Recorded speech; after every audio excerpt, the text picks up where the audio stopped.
So let's start. And we can start by just relaxing our body, speech, and mind. It's really important to set the good mood, the good mindset. So it starts by putting the body on the cushion, the mind in the body, and relaxation, calm, and peace in the mind. So we can just start by doing a brief meditation, just to get ourselves ready for this session that we're going to enjoy together. So we can just start by breathing in and out, just simply, naturally breathing.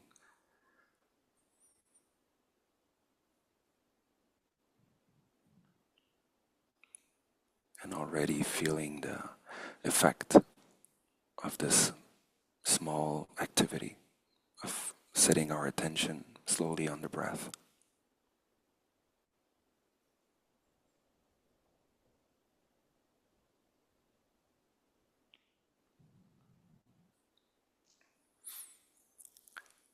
And while we're still keeping this natural, relaxing breathing,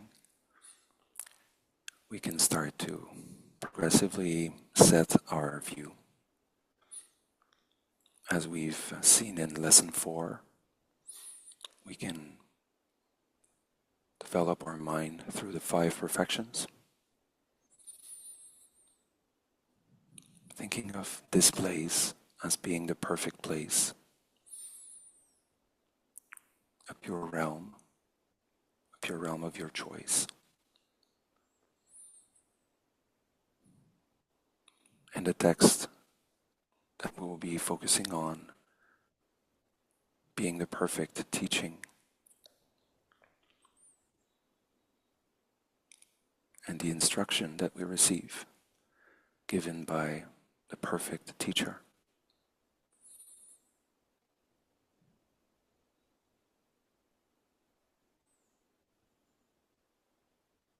Perfect teacher can be Buddha Shakyamuni, can be Amitabha, Samantabhadra,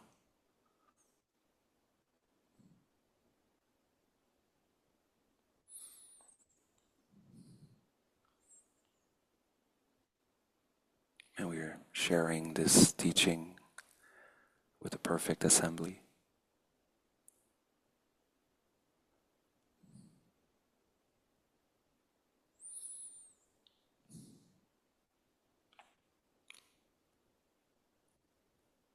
Beings with Buddha nature.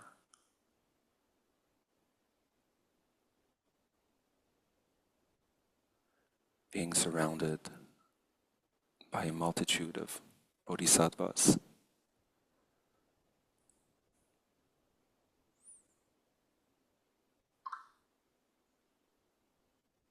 Who offer us their complete, perfect love and compassion.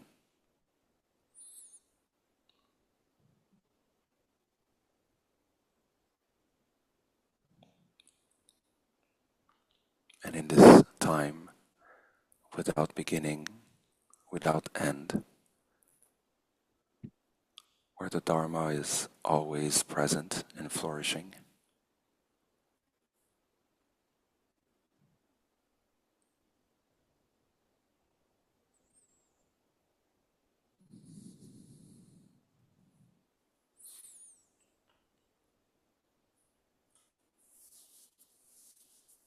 having all this in mind, now we can start taking refuge.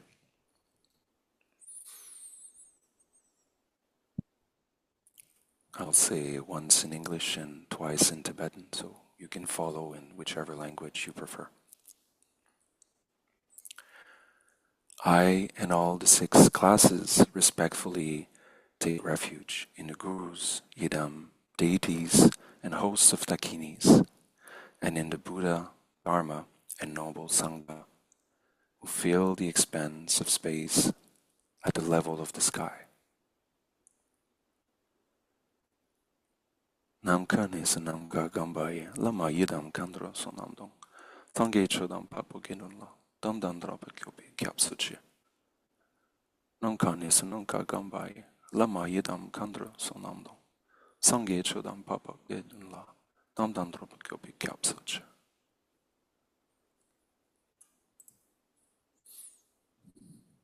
Generating bodhicitta.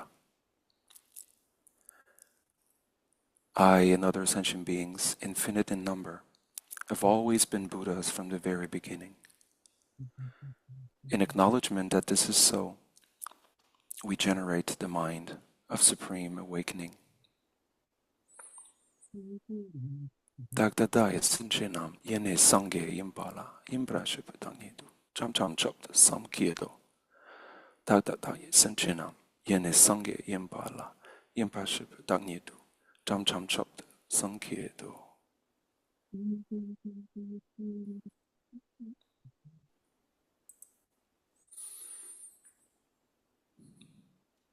Home, in the northwest of the land of Odiyana, in the heart of a lotus flower, endowed with the most marvelous attainments, you're renowned as lotus-born, surrounded by many hosts of dakinis, following in your footsteps. I pray to you, come, inspire me with your blessing.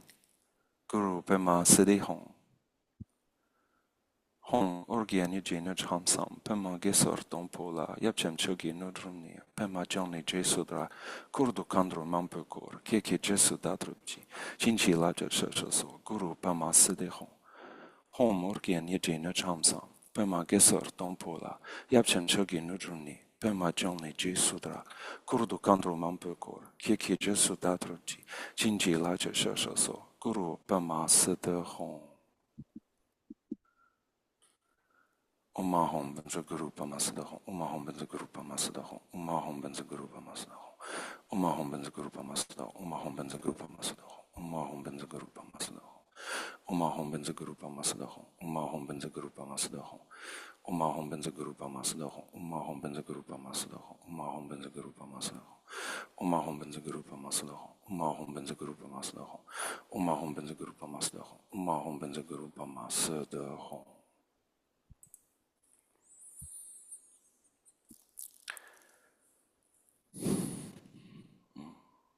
Supplication to His Holiness Jigme Punsok Rinpoche. In the pure realm of the great sacred site, the five-peak mountain, the blessings of Manjushri's wisdom ripen in your heart, in your mind. Jigme Punsok, at your feet I pray. Inspire me with your blessings. Transmit the realization of the wisdom mind lineage. Neichin Rawotsene Jam Kamsu. Jampa tuji jinla ilaman, jeme punsok jala solada, unge dopa poa shinjielo. Neichin erwo zene jang kamsa, jampa tuji jinla ilaman, jeme punsok jala solada, unge dopa poa shinjielo.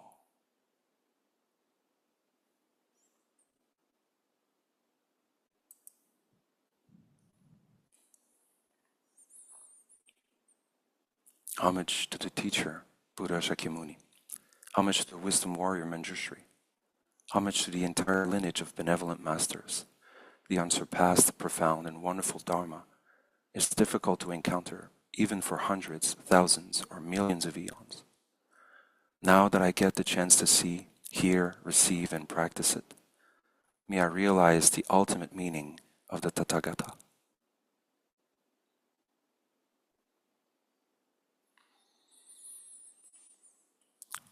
Okay, thank you. So it's been a little while that we met, so I thought that maybe we can just do a very quick review of what we have seen so far. So I'll be very brief, just a minute or two, just to put things in perspective. So there was first a general introduction offered by Kempo's instruction, which started by the importance of preliminaries, which is a very important lesson, which we call lesson 0. Then we focused on the title and the homage of the text, then the structure and the writing of the text, and then there was again a very important part, which is the appendix to lesson 2, where Kempo gives important, precious instructions about daily practice. Then we started chapter 1. Chapter 1 is composed of 2 parts. Part 1, which is the one we are in right now, is the proper way of listening to Dharma teaching. And part 2, which will be coming in a few lessons, we will start to look at the common preliminaries. So in part 1, there are 3 main sections. So the first one is about the right attitude, motivation in view. And then we talked about developing the importance of bodhicitta. And then we talked about the view of Vajrayana in lessons 4 and 5. Part 2 or section 2 is about the proper conduct, and then the proper conduct is divided in 2 parts, so that makes up to 3 parts. So the first part of proper conduct is what to avoid, and then we focus on the 3 defects of the pot upside down, the pot with a hole, and then the pot stained with poisoned or wrong mind. Then we talked about the 5 similes, listening, which is about listening.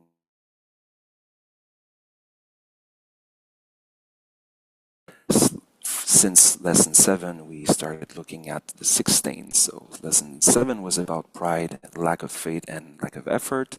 Lesson 8 was about outward distraction. And today we are focusing on inward tension and discouragement. So that was just to give a brief overview of where we have been so far. So maybe without further ado, we could start looking at the text. And then, as was mentioned in the group chat in WhatsApp, we're going to try to change the approach. We're trying to adapt, make sure that we're offering the best environment, the most suitable environment for people to enjoy and take advantage of the discussions that we do. So we are going to meet every week.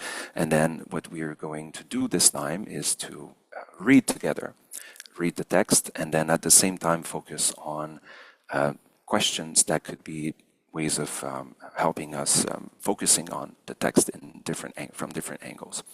So what I will do is I will post the text, and then I will ask volunteers who would like to read sections of the text, and then we're going to answer questions. So this week, this text is basically divided in 2 main sections, inward attention and discouragement.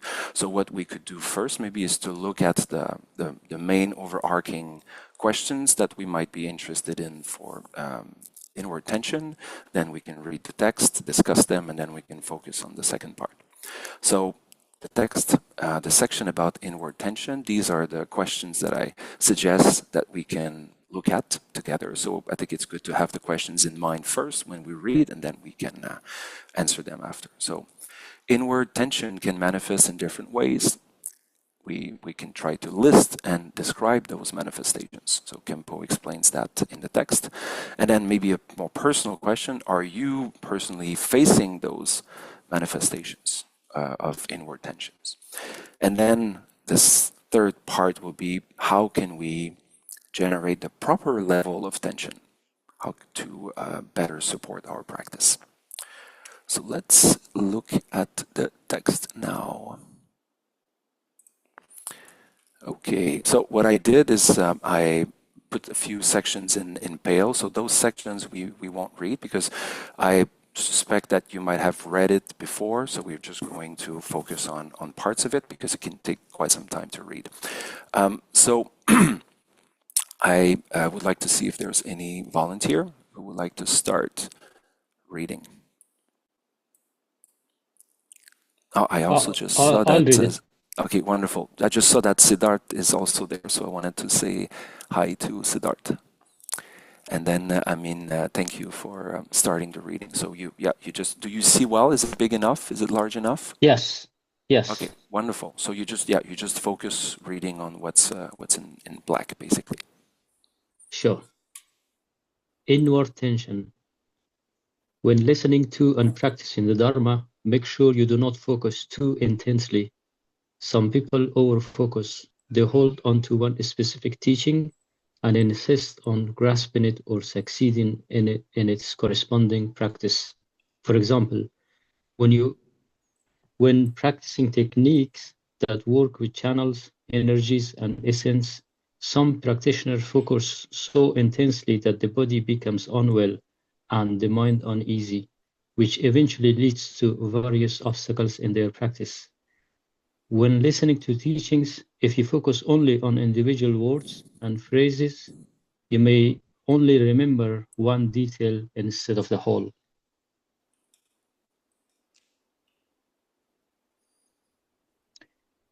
This is quite foolish. When some people practice, they only focus on one point, leaving other aspects aside.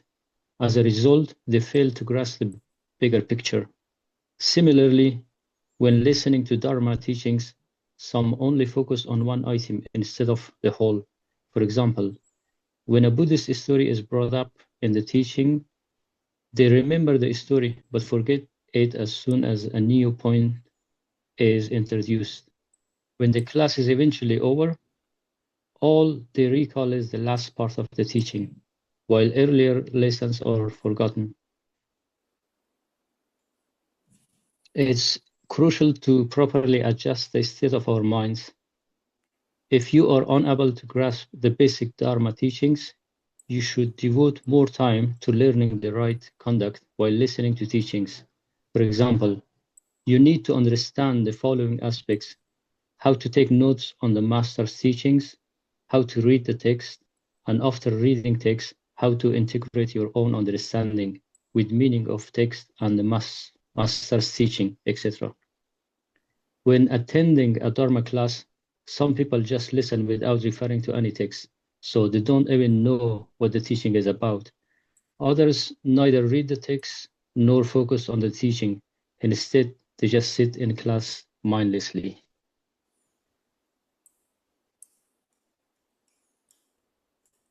Shall I continue, Jonathan, or someone else is read? Oh, someone else can take over. Thank you. Okay, thank you. Thank you, Amin.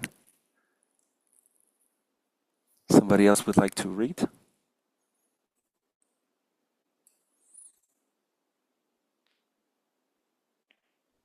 Oh, Okay, please, Yeshe. Yeah, Yeshe Right. rose her hand. Yes, thank you. These are quite inappropriate behaviors in a Dharma class. All this arise because Dharma students don't know the right attitude and conduct for listening to teachings. The appropriate behavior is to follow the text and reflect on the content all at the same time. Khenpo Kiwang once taught us, you should train yourself on the methods for a while, otherwise you don't even know how to listen to teachings properly. Indeed, some novice monastics and lay practitioners think Dharma teachings are just like worldly teachings. They don't know that the two teachings differ significantly in style and format. It takes time for them to adapt to Dharma teachings. Many lay practitioners are motivated in attending Dharma teachings, yet you should also pay attention to the right conduct while listening to teachings. For example, how can you avoid the 3 defects of the pot? How can you get rid of the 6 stains? You should think carefully about these issues. If listened to correctly, the teachings will naturally merge with your mind. When listening to teachings, if you focus too intensely, then each time you grasp one point, you forget the one before and never understand the whole.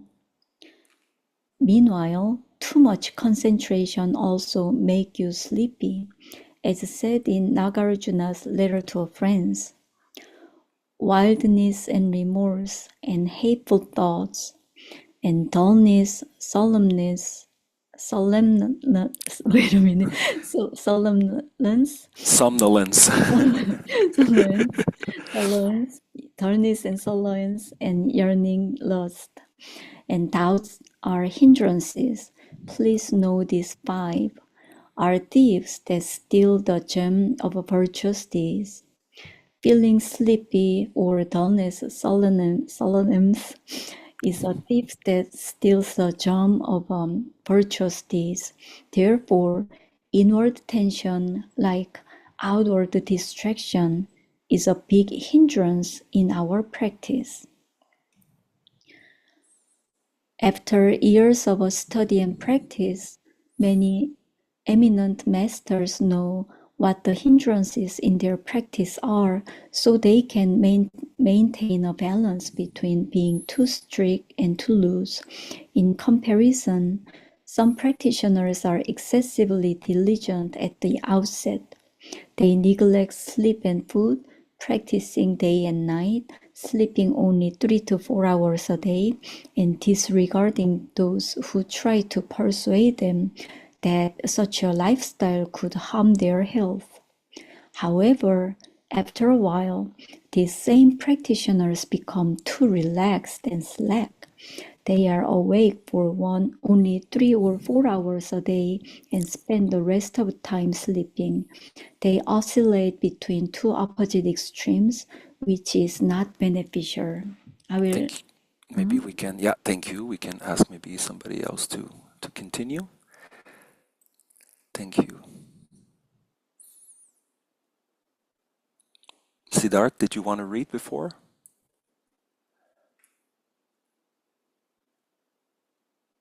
Yeah, I'll read.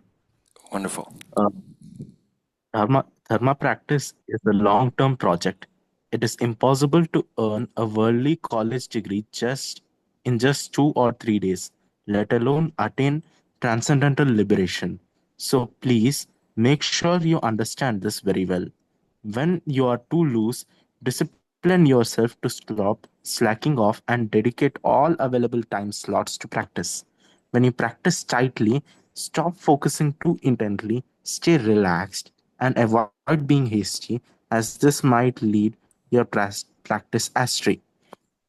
There are many stories in the sutras about how to balance being too tight and too loose. Okay, I'm going to skip a little bit. We just go to a summary. Here we go. The Shrona story in the words of my perfect teacher is very similar to the one described above. Once Ananda was teaching Shrona how to meditate, but Shrona encountered great difficulty in mastering it. Sometimes he was too tense, while other times he was too relaxed, which prevented him from achieving a meditative state. Shrona discussed this with the Buddha, who used the analogy of playing the veena as described above to illustrate the point. In the end, Buddha said, it is the same for training your mind. Being neither too tight nor too loose is very important. Beginning Buddhists tend to be too tight, myself included. I was young when I first studied the Dharma, so I didn't have inward tension. But when I first became a monk, I was quite judgmental.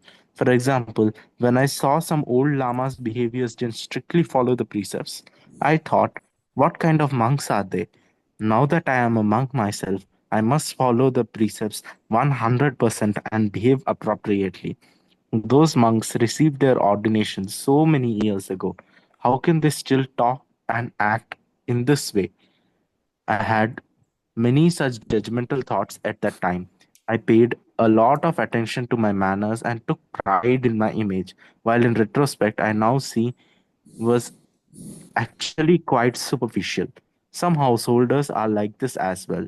After studying the Dharma for a short time, they start to judge this or criticize that. They even scold the Guru, saying, you should do this or that. Buddhists should be like this or that. They are quite self righteous. Such people tend to be diligent and devoted at the beginning, but gradually they regress. In the end, they don't even bother to read Dharma text, and much of their conduct becomes inappropriate. Therefore, every one of us should pay attention to the issue. Shrona followed the Buddha's advice and steadily practiced with a balance between tight and loose for years, eventually attaining fruition. Those who have reached higher levels of realization tend to practice in this manner. They continue to practice this way for 10, 20 years. Significant progress can only be made after long term steady practice, rarely after only a short period of time.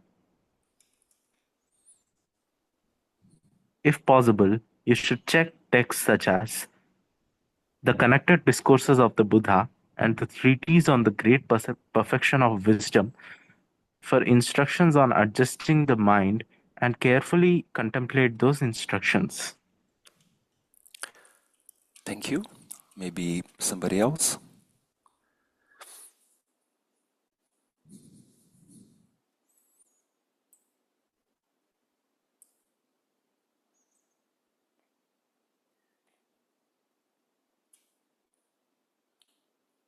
Choing? Maybe? Choing Dorje? Okay. Therefore, whatever you do, you should follow specific guidance. Take the example of a CEO managing a corporation or an abbot overseeing a monastery. If the person is too strict, handling everything absolutely in accordance with the rules, then employees or monastic members might leave due to the rigidity. In contrast, if the person is too loose, setting no rules and allowing the organization to become disorganized and messy, then no one will want to stay. This is an area where I really admired Jigme Phunchok Rinpoche because he not only practiced in a balanced manner, but also managed Ralungka Buddhist Academy with modern management skills. When you are a manager, be it in a Buddhist center or a worldly organization, you should keep a balance. If you are too fierce, people may consider you a Mara, which is not good. If you are too soft, people may not treat you seriously, which is also not good. As a manager, you should follow Mipham Rinpoche's advice in the Judge King. Everyone prays someone who has the strength to act peacefully and wrathfully as appropriate to the situation, to be gentle with those who despise them, even if they are enemies, to be harsh with those who run away, even if they are your friends. Thus, you should be both wrathful and peaceful, regardless of inner state of your mind. If you adjust your outer behavior according to this advice, you should easily get things done. There was once a monk as Ralungka who seemed very devoted at first. When he visited me at my cabin, he began doing long prostration 50 meters away from my yard. I told him several times not to prostrate, but he insisted. His hands began breathing from the prostrations. With great determination, he said, I follow you from today. I will completely devote myself to your Dharma activities and vow to become your best disciple. I felt he was overdoing it, which is not necessarily a good sign. However, since he was tech savvy, I assigned him to quite a few tasks. It turned out that he became too relaxed later on, perhaps due to weariness or other reasons. He changed significantly from how he was before. So when a person seems very diligent and dedicated at first, even if they cry or make a scene, I'm hesitant to fully trust their commitments. This is because I can't be sure if they will remain as diligent in the long run.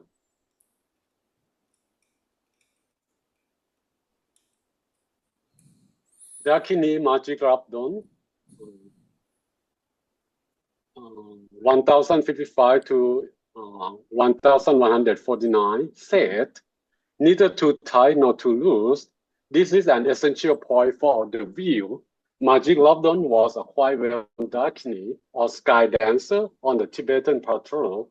She attained realization to the scriptures on Paramita, the perfection of transcendental wisdom, and later followed the Indian state Padampa Sangye.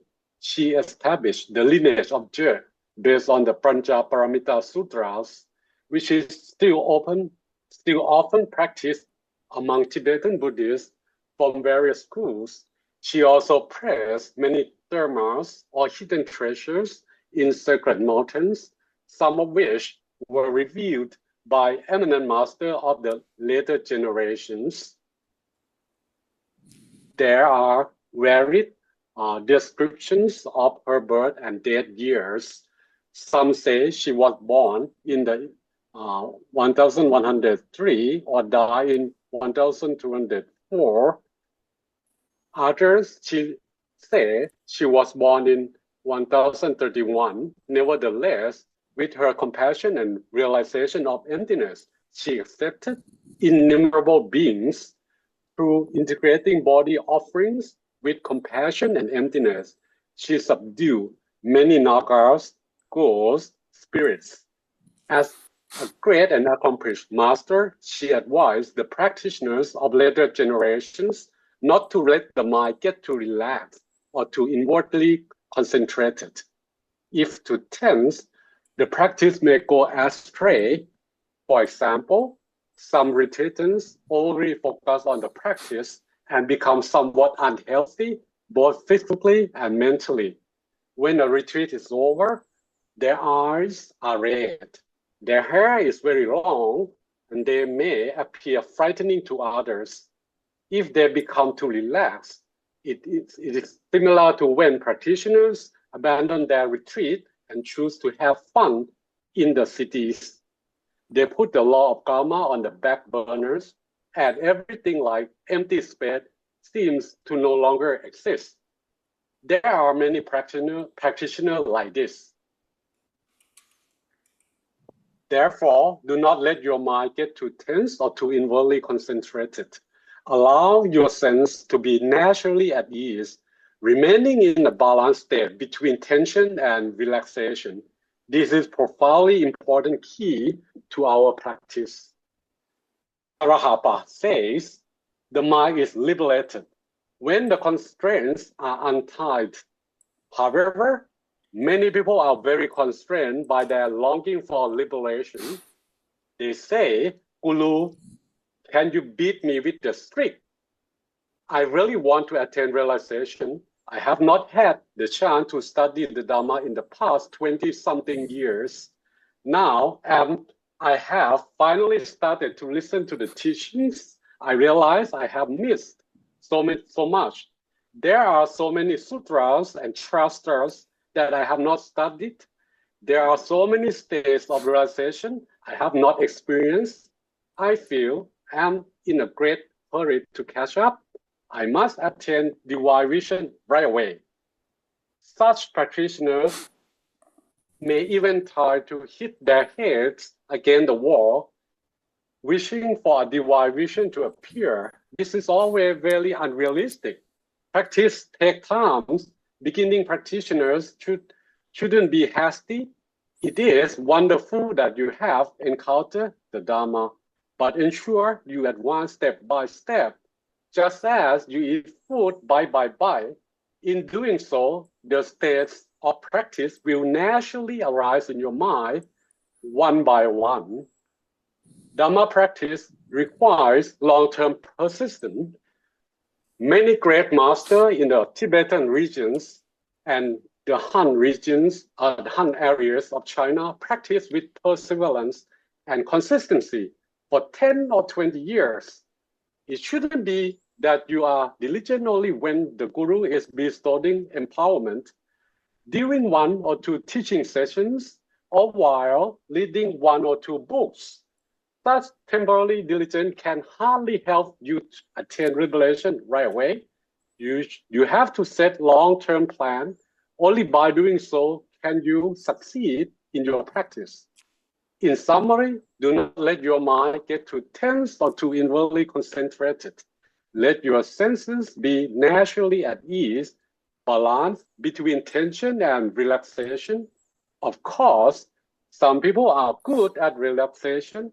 As Mipam Rinpoche says in his Beacon of Certainty, if some idiots think, since there is no model apprehension, from the very beginning, one should relax and not grasp anything.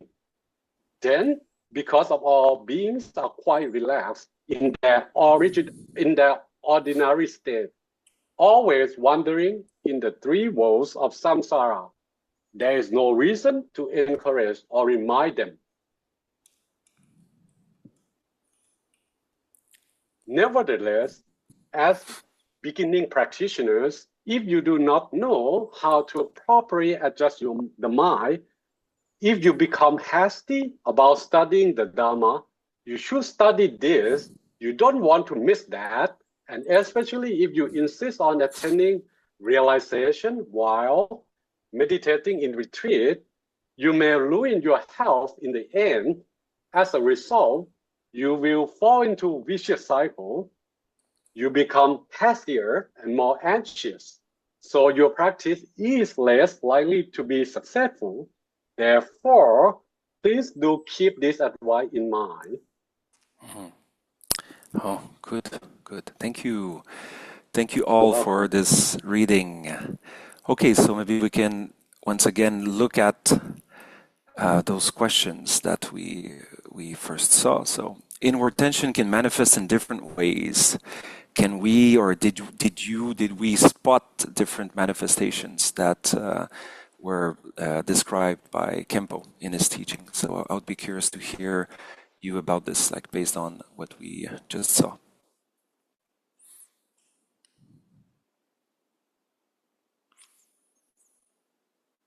If you want to talk, you can just turn on your camera. You can your mic, sorry, or you can also just raise your little hand as well. It's up to you.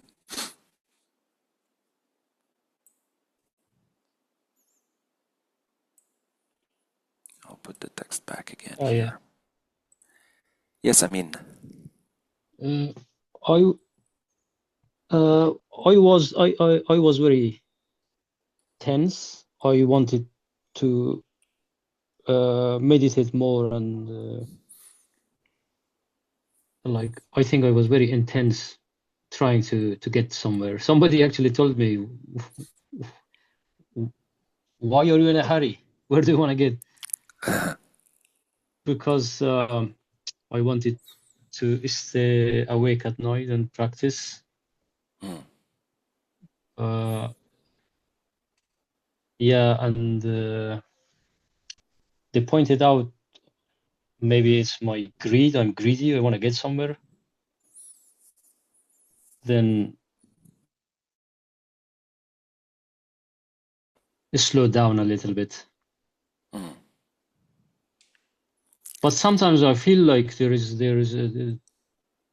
I feel like I have to use this time. I shouldn't waste it on other things. But yeah, it's not a kind of a job to do it in this life. It might take long time.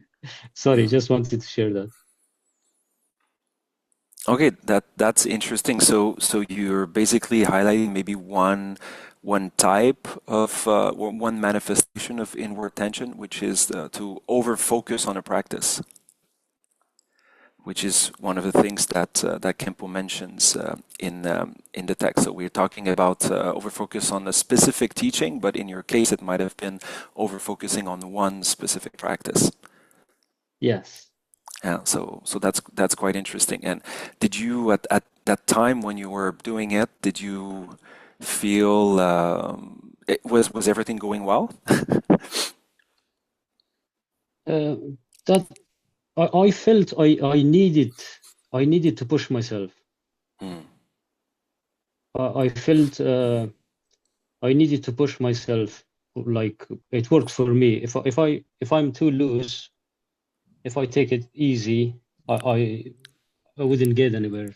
For example, when I was sitting meditating at the beginning for 5 minutes, I couldn't sit for 5 minutes, and then gradually I extended another minutes, 5 minutes, 10 minutes. Now I can sit 1 hour, no problem.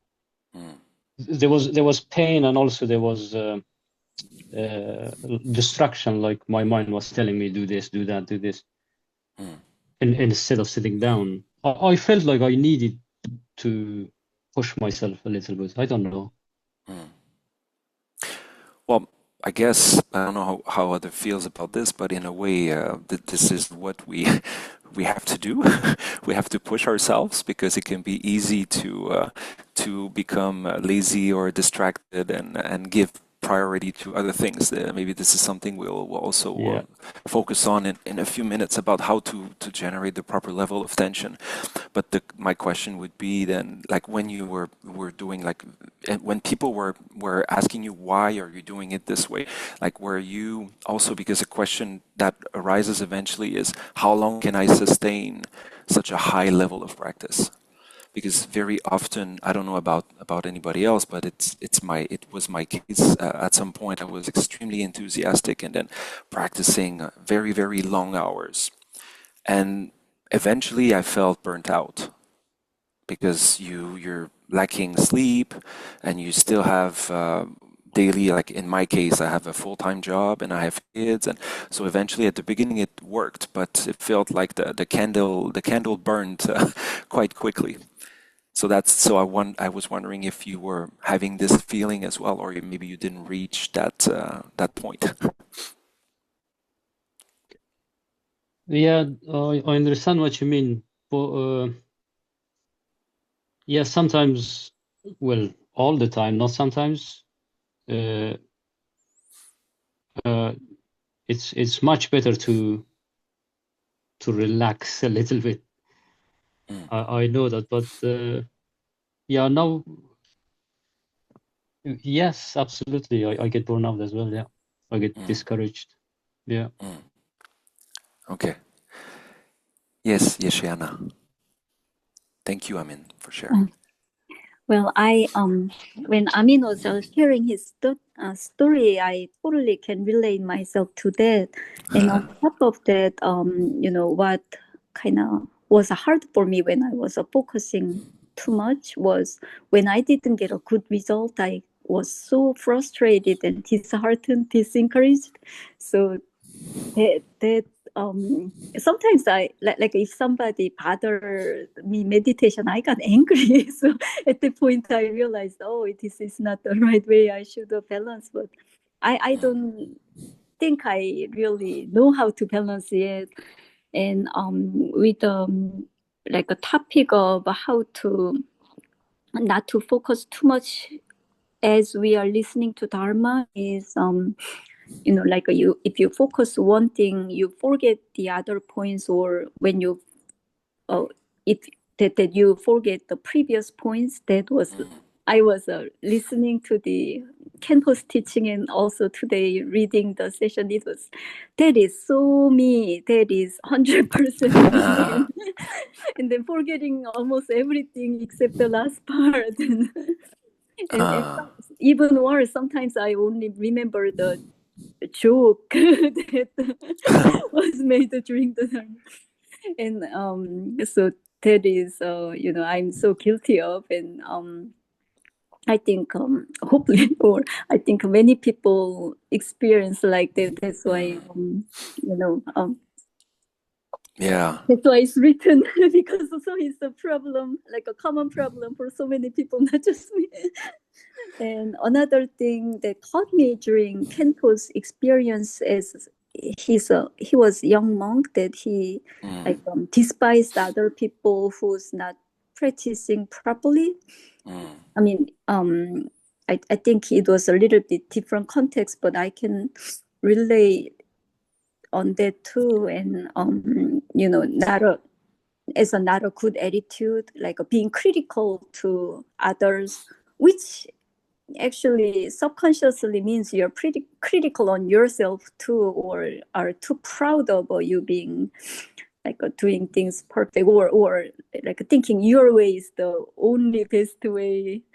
This is very egoistic, but it's also mental habit that comes in my mind so much. So that those two things caught in my mind when you presented the question.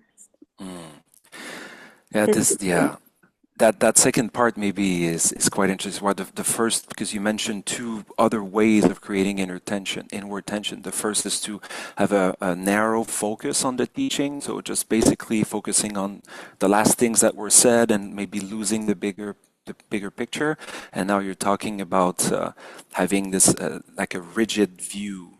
Having a rigid view on things which lead us to be judgmental, and then which is often related to self-righteousness. And I don't know about anybody else, but this is something that I personally experienced as well at some point. And even still today, sometimes I need to observe my mind and sometimes feel like, oh, okay, now I'm looking at the others from the principles of Dharma and judging their behavior and thinking, no, this is not how it should be.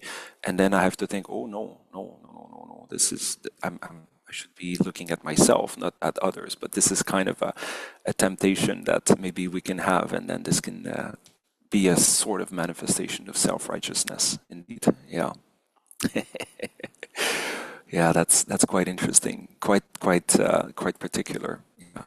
Wonderful. Thank you for sharing. Anybody else would like to share about this? Yeah, actually, like the inner tension for me manifested in a like different kind of a way. Oh. So what happened is like I was just focusing on whatever the breath part by part, small parts and all that actually, Mm, and even the kleshas whatever were coming, and those also like I was just observing part by part. After a point of time, what happened is like due to a lot of continuity actually, like it just increased the focus to such a level where if I'm focused for a very short time, then automatically the kleshas are getting pulled actually, because they are creating a lot of tension. So mm, I'm unable to like do things for a very long period of time actually, mm, and even stay like a little bit alone actually. For some time it will be okay, then afterwards later then the kleshas start coming out and all at once, so that makes it very difficult and generates a lot of tension. mm.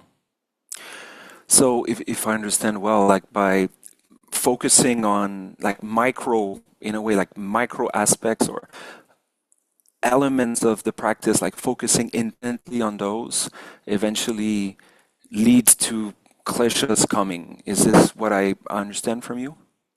Yeah. Okay, okay, okay. That's interesting. So it's more, it's in a way maybe still related to the idea of over focusing on the practice, but it's not a practice as a general in a general sense, but more on particles or aspects of the practice. And it's a quite interesting element or interesting way of looking at the practice. Like I'm probably not going to comment too much on this because this is not something that I have personally experienced.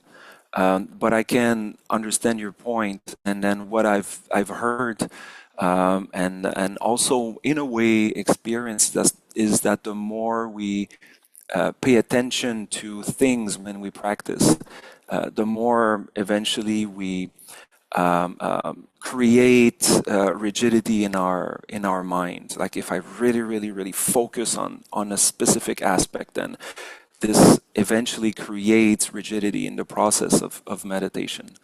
But then how this relates to kleshas coming back stronger and hit you harder, this would be an interesting question to ask to a master. and see how exactly they would explain this. Or I don't know if anybody else has a viewpoint on this or would like to share something, just to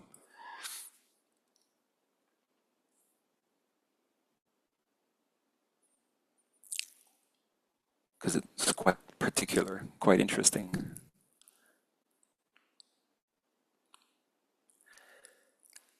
If not, maybe because I see the time is flying, it's already 9.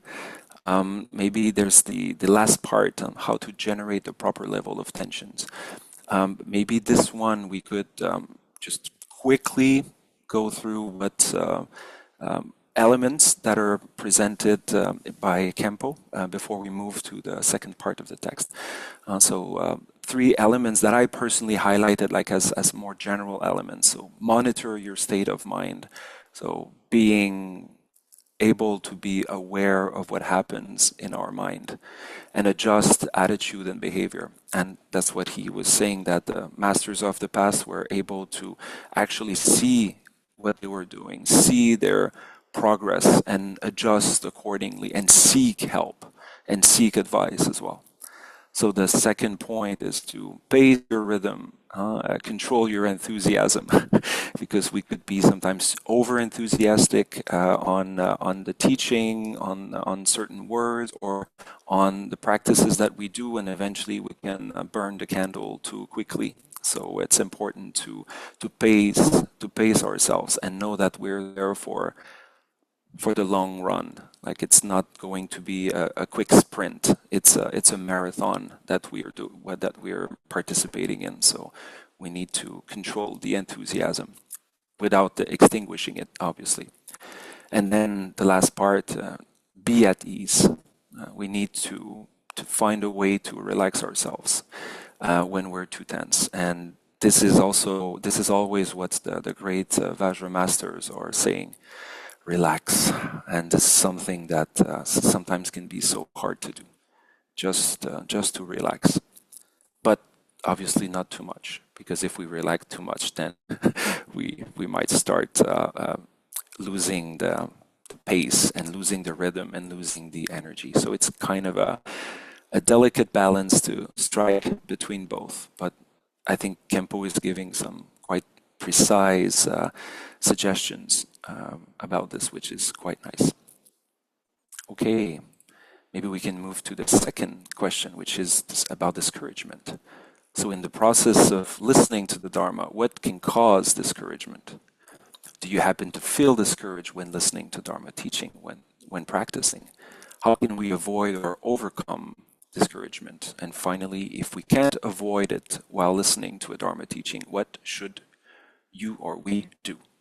So maybe having these questions in mind, we can continue the reading of the text. Okay.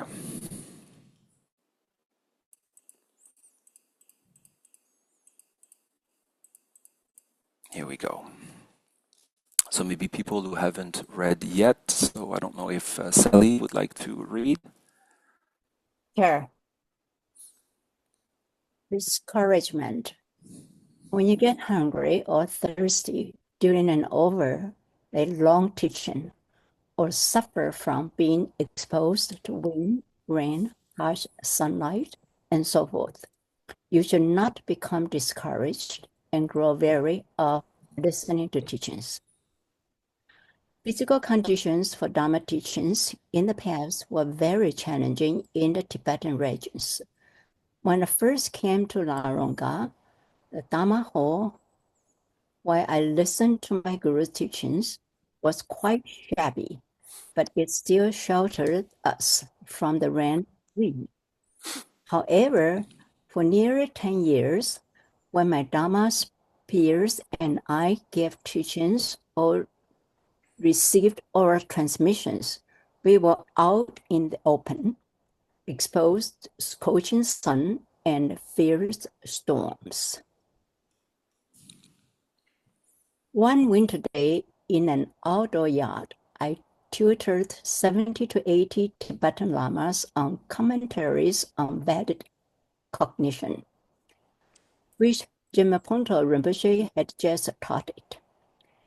It often snowed heavily, and the ground we sat on was frozen solid. But we all endured the hardships for the sake of pursuing the Dharma. And like some of you who bring cushions to our present Dharma hall with better conditions, we didn't have any cushions back then.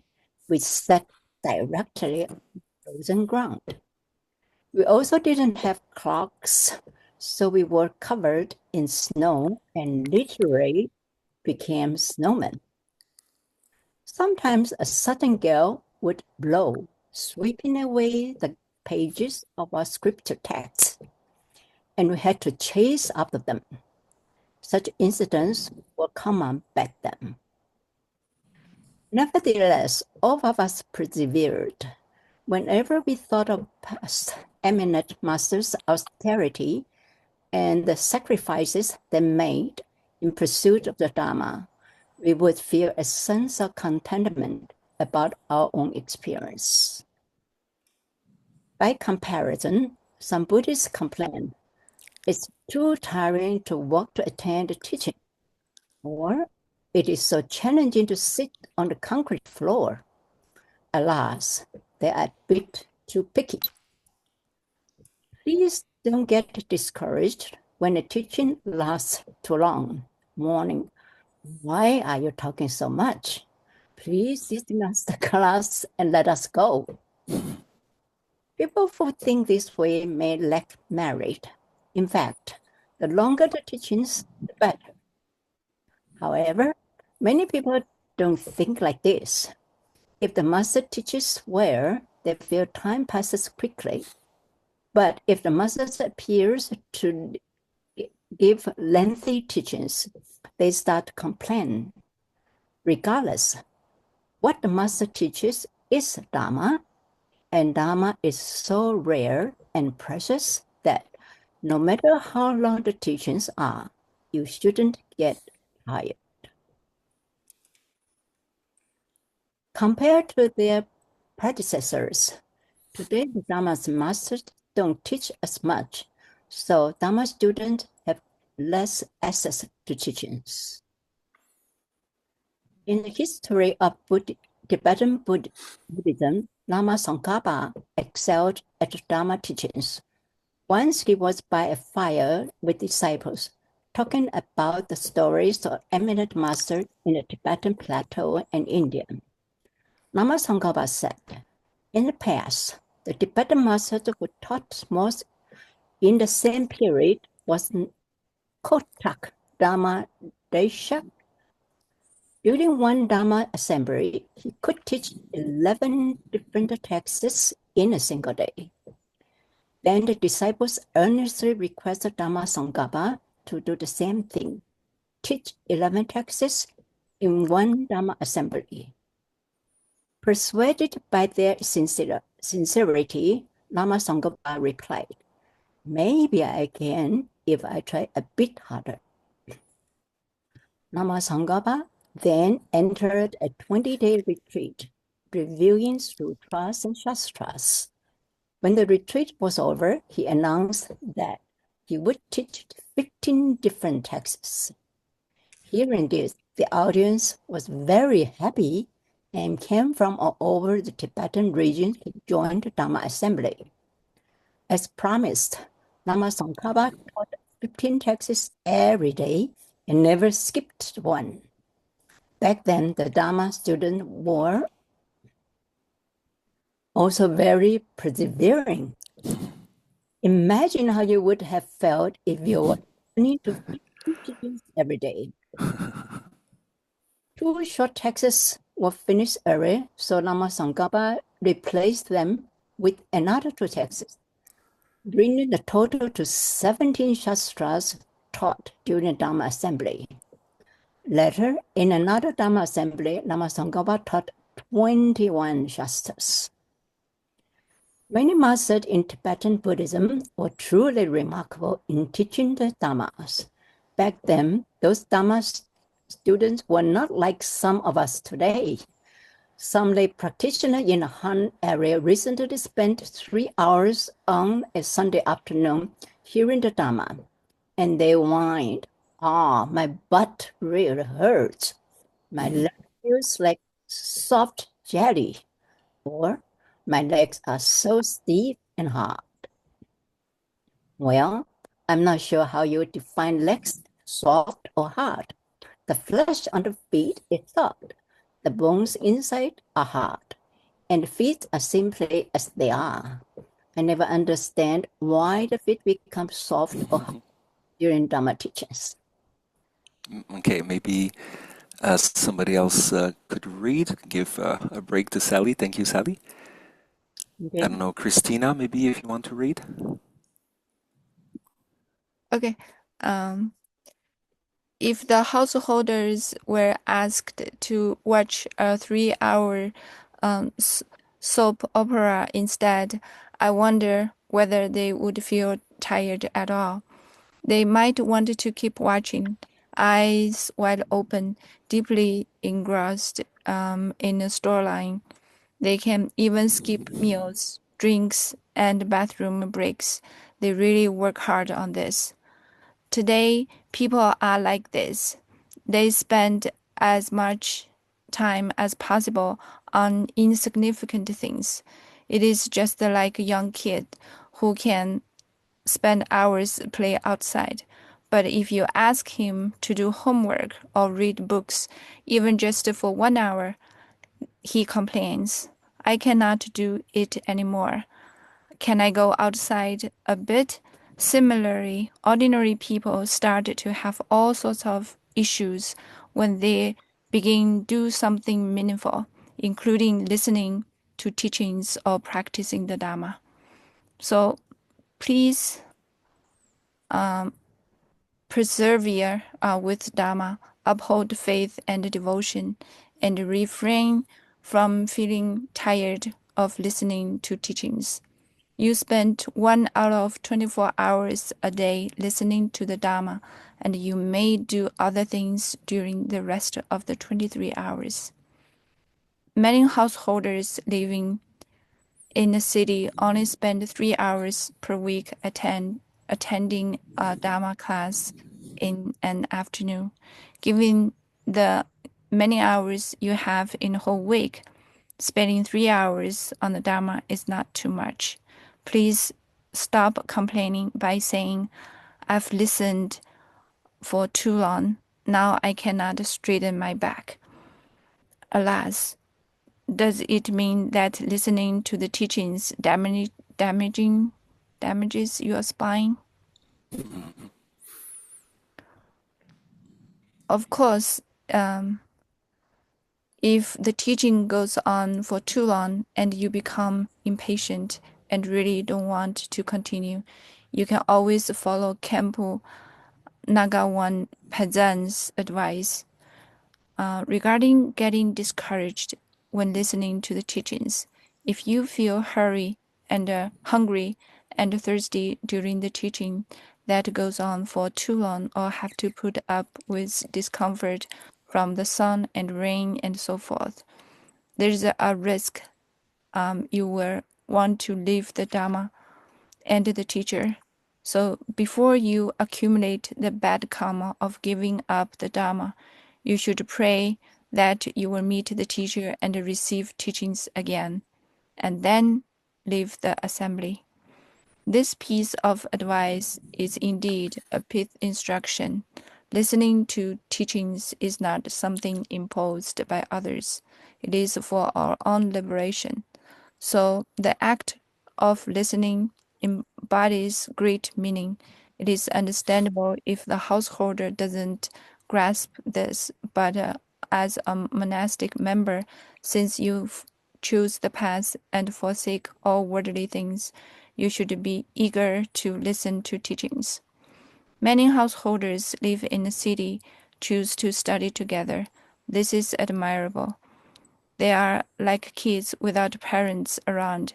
They gather together and say, we should study hard and work on our homework. When parents are around, it is good for kids to do their homework under supervision. When parents are not around, it is admirable that children study on their own without being pushed. Those are truly great kids. In fact, ordinary beings are just like kids. Without Guru's guidance, they surely won't do anything meaningful on their own. That being said, many Buddhists are great, doing very well. I hope that will keep up the good work and won't feel that's enough after listening to teachings once or twice. To succeed in worldly things is not enough to do it once or twice, let alone in your Dharma practice. Okay. You can finish maybe the last sentence, sorry. Okay. Therefore, you must always reinforce and devote yourself to Dharma study and practice. Thank you. Okay, maybe I will skip Fang and Elaine because they might be a bit tired unless they want to read, but maybe I can continue. If you're discouraged, please do not give up on the teachings. Instead, you should remind yourself, now that I have the freedoms and advantages of human life, have not been reborn in the lower realm as a hell being, a hungry ghost, or an animal, and have met a qualified spiritual teacher to hear their profound teachings.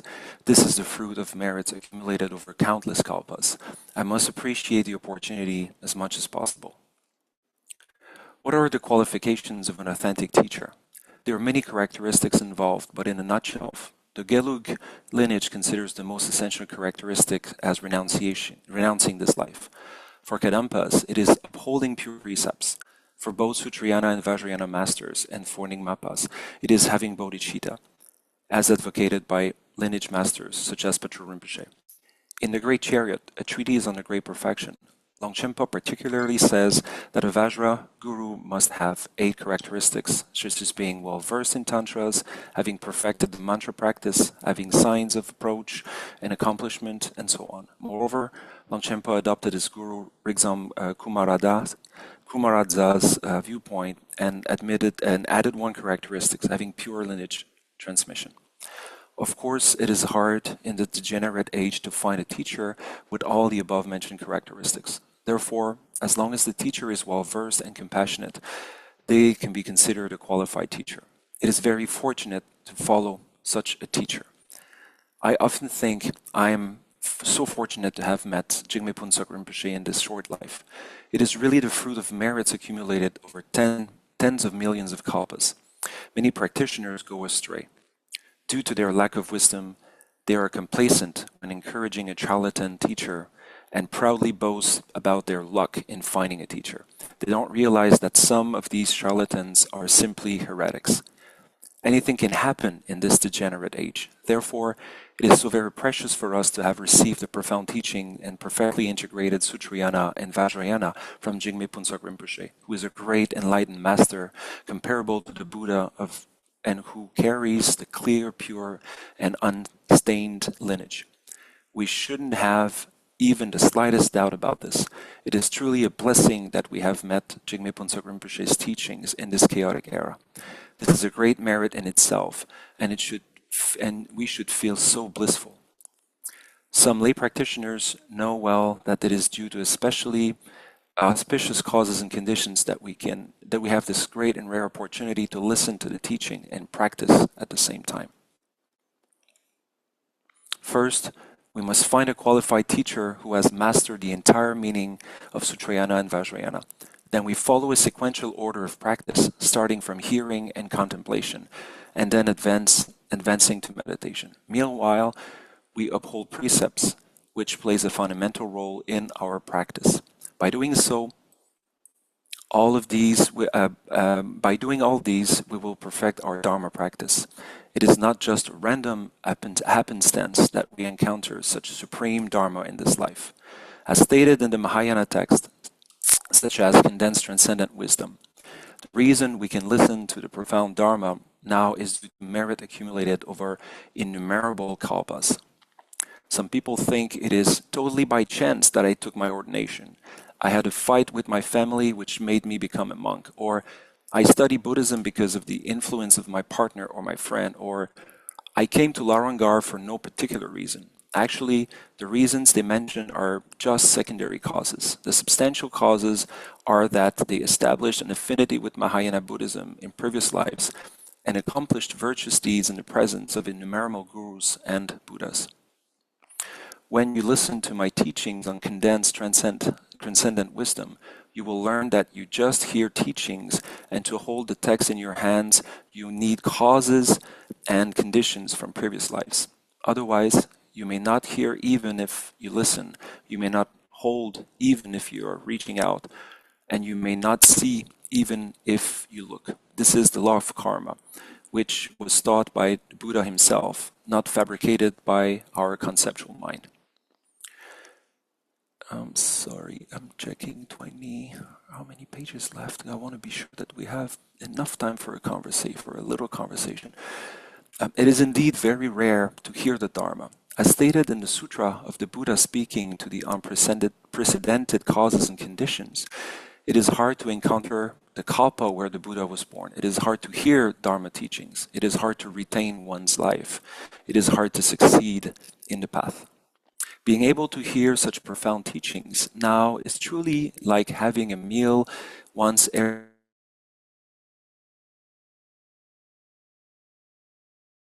Therefore, one should listen with the utmost diligence and joy. Each of us has a different affinity with the Dharma. Some people, such as the great Jigme Phuntsok Rinpoche, spend their whole life studying the Dharma. According to his biography, from when he was 5 or 6 years old until his parinirvana in his 70s, Jigme Phuntsok Rinpoche never departed from the Dharma, not even during the decade of upheaval amid the Cultural Revolution. In comparison, how many teachings have you studied in this life? Each of you can reflect on this. As for me, now I am in my 40s. Although I've had the great merit of following my peerless guru, the great Jigme Phuntsok Rinpoche, for over 20 years, it is hard to say what I will become in the future. I spent most of my youth herding yaks and attending schools, so I hadn't focused much on the Dharma before my ordination. I've heard teachings given by my guru, many of which were both my first and last time hearing them.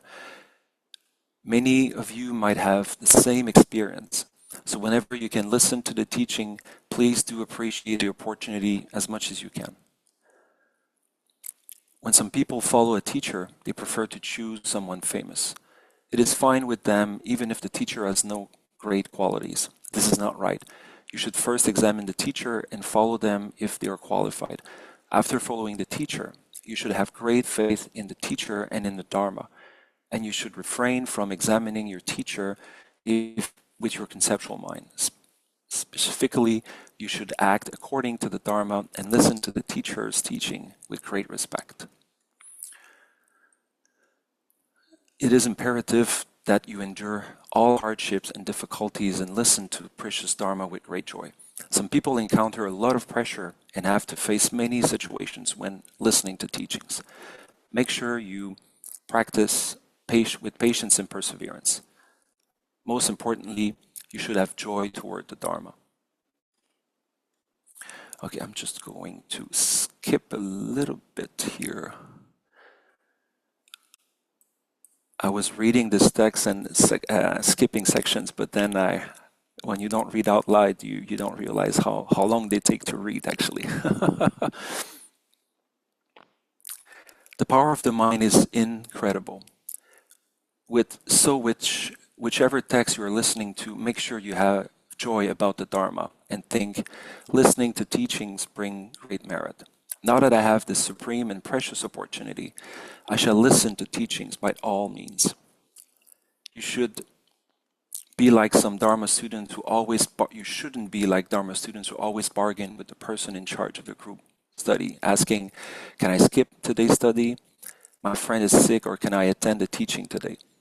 I don't feel very well, or may I not come today because my work is a bit overwhelming, or may I take leave? of absence because my mother is not feeling well? Or may I skip today's teaching? Will go sightseeing with her friends. These are no necessarily legitimate reason. If you prioritize Dharma teaching, you won't be absent at all. Okay, I think we will stop here because we're covering most of it, and I want to be sure that we have a few minutes to talk. So I apologize for this. We're adjusting, and then I'm adjusting myself as well. So I guess that's how it is.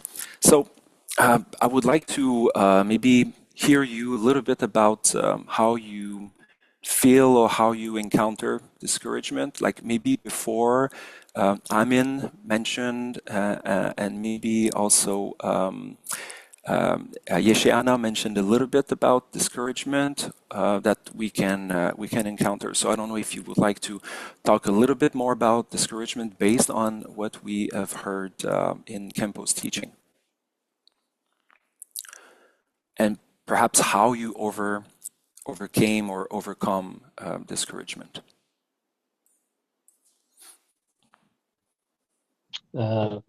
I myself, I think mostly I have faith. So even if my mind says it's boring or it's too long or I don't understand, I keep telling myself, just listen, sit down, even if you don't understand, even if you don't get it. I have faith. Yeah, that's how I go through. Okay, that's wonderful. It helps, huh? It helps going through it when you have faith, or I think it's a good point if you say like, maybe I have questions or I don't understand, but I just keep going instead of using this as an excuse for stopping, maybe. So it's Yes. quite interesting. Yeah, quite good. Yes, because my mind is always wrong, usually. Mhm. When it brings something, or this is that, or this is that. Mm.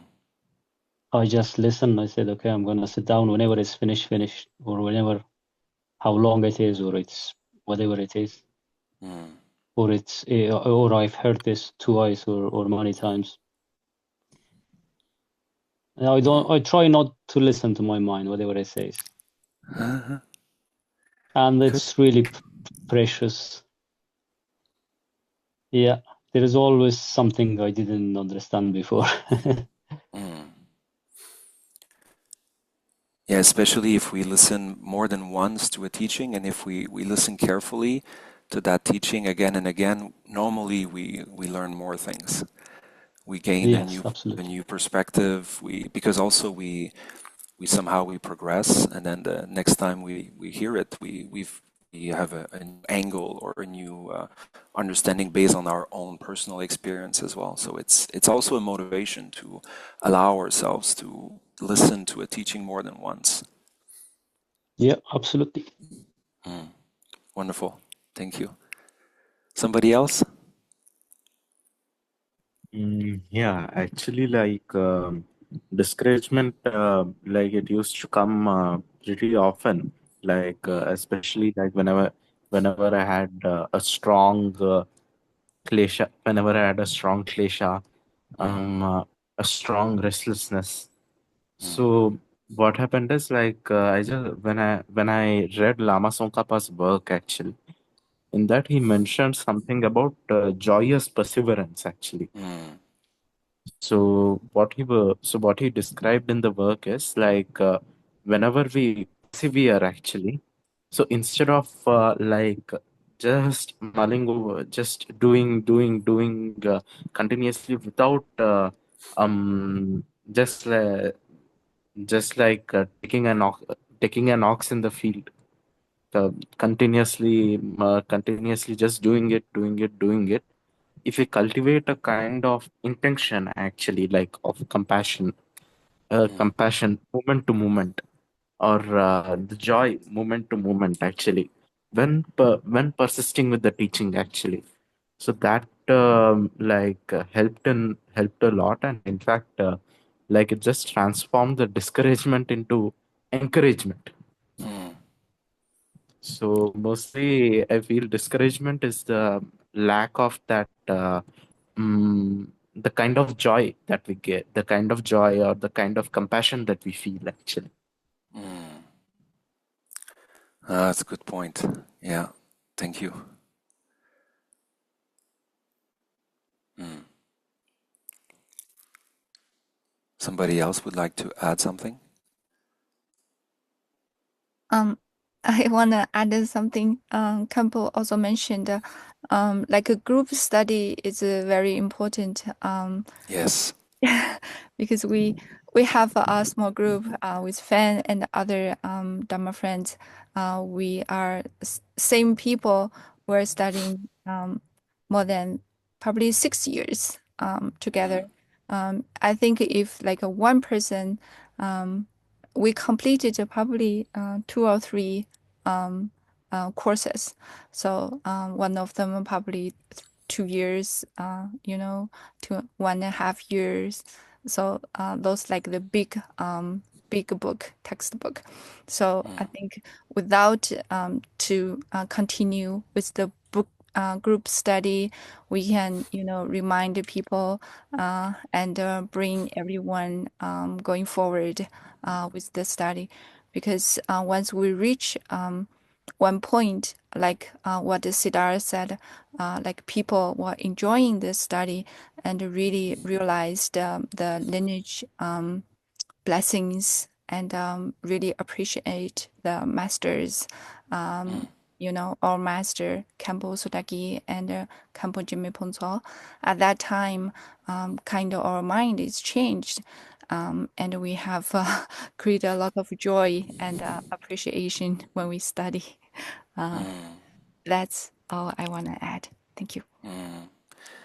Yeah, studying together is so important and so great as well. Yeah, indeed, being able to share and support each other and motivate each other, because you see your friends, your Dharma friends, showing up every week, and eventually sometimes it can make you feel bad, like, oh no, I need to show up because my friends are showing up. It's already sometimes just the little kick that we need to be able to be there. And then once we're there, we realize, wow, it's so good that I did it. It's so good that I did not get discouraged. All thanks to my Dharma friends.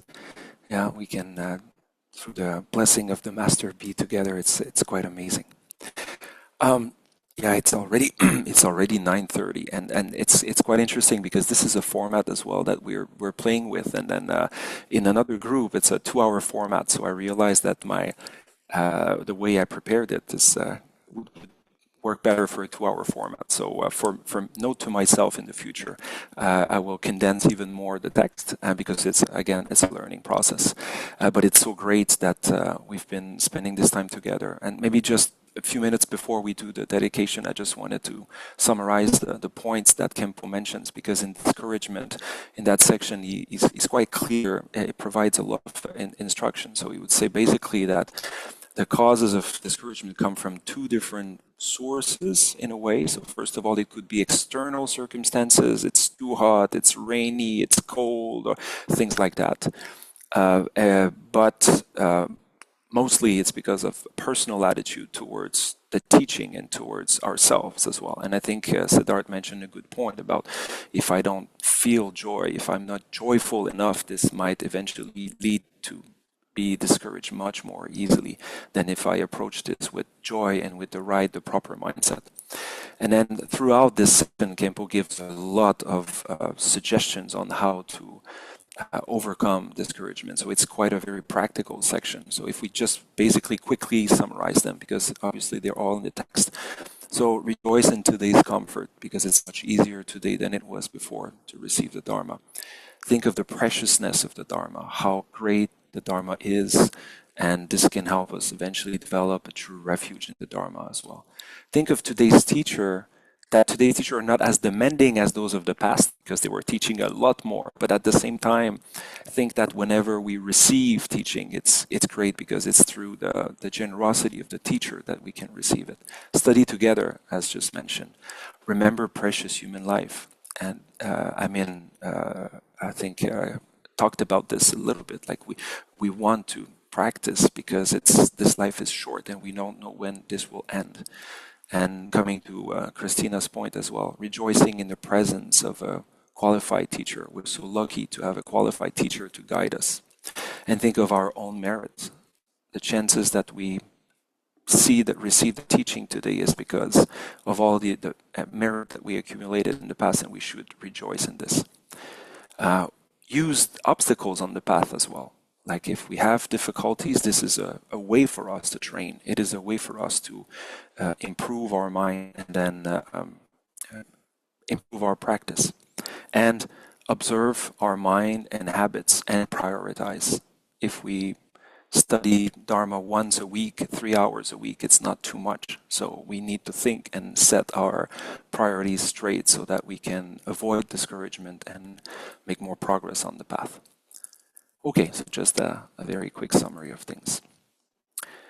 And then the last point was, if you can't avoid discouragement, like if you sit and then you can't do it, then pray and make aspirations, so that you meet again the teaching and then you don't fall in the wrong path, basically. Okay, so now let's do the dedication.